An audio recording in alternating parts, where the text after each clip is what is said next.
There's a kind of distance you can't measure. Not in miles, not in time, but inside. When you feel like you don't belong anymore, like you've gone too far to come back, that's where he was. You know that feeling when something inside you says, I don't belong here anymore. Not because someone told you, but because something changed. Maybe it was a decision, a moment, a path you chose, and now everything feels different. You feel distant, disconnected. Like the place you once called home no longer feels like yours. And part of you wonders, can I even go back? That's where he is, standing in front of his father, asking for something that shouldn't be asked. Give me my share. Not later, not someday, now, before anything has happened, before the story even unfolds. It's more than a request, it's a decision, a separation, because in that culture this wasn't just inheritance.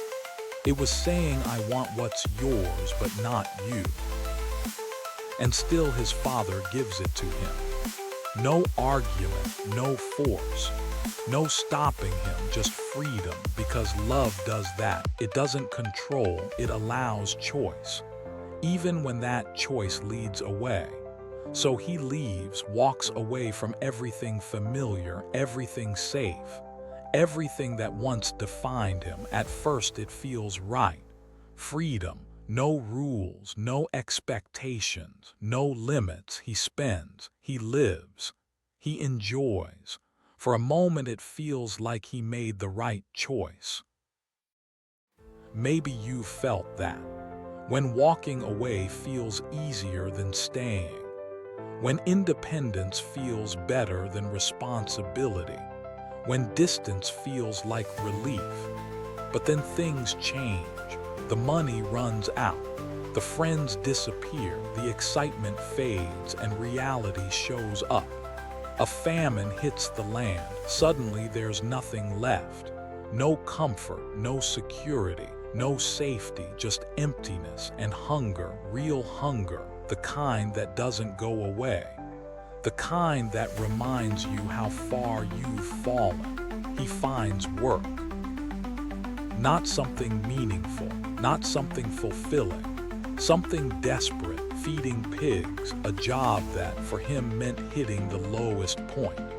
Dirty, alone, hungry, watching animals eat while wishing he could do the same. And in that moment everything becomes clear.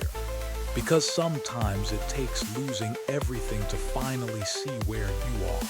He remembered his father's house. The worker, the food, the safety, the belonging, and the contrast hits hard. They have more than enough and I am here starving. And something shifts.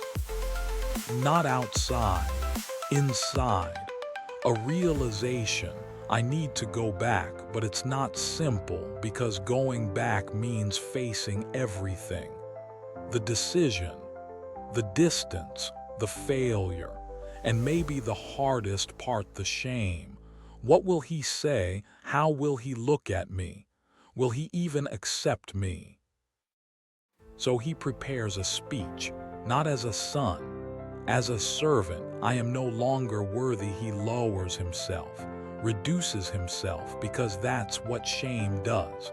It convinces you that you are less than who you were. So he starts walking, step by step, closer to home, closer to truth, closer to the moment he's been avoiding. And then before he even arrives, something unexpected happens. His father sees him from a distance, not because he happened to be looking, but because he never stopped, waiting, watching, hoping. And the moment he sees him, he doesn't wait, he runs. No hesitation, no distance, no delay. He runs toward him. Think about that. Not walking, not waiting for him to arrive. Running toward the son who left, toward the son who broke everything, toward the son who thought he lost his place.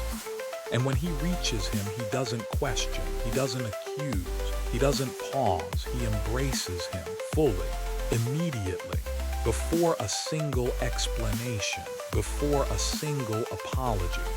The son tries to speak. He starts the speech. I am not worthy, but the father interrupts him, not with correction, but with restoration. Bring the robe, put a ring on his hand, sandals on his feet. These are not small things. They mean identity, authority, belonging. He's not being accepted as a servant. He's being restored as a son, fully, completely.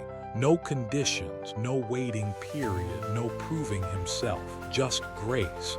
And then celebration. Let's celebrate, because this son of mine was dead and is alive again. He was lost and is found. Think about that. The son thought he had to earn his way back. The father never saw him as gone forever, only as lost and now found. And maybe that's the part that speaks to you. Because sometimes you feel far, disconnected, like you don't belong anymore.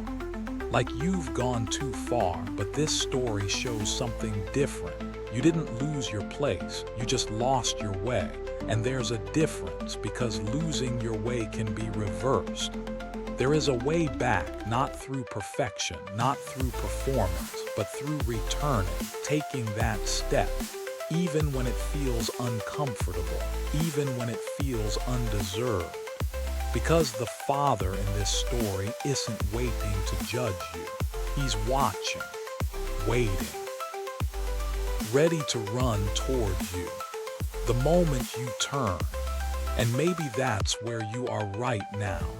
Not at the beginning, not fully home yet, but somewhere in between, thinking about going back, wondering if you should, if you can, if you'll be accepted. If that's you, remember this moment. He ran before you explained, before you fixed anything, before you proved anything, because you don't earn your way back, you return. And when you do, you're not received with rejection, but with restoration, because you were never just a mistake. You were always a son, you were always a daughter, and home was never closed.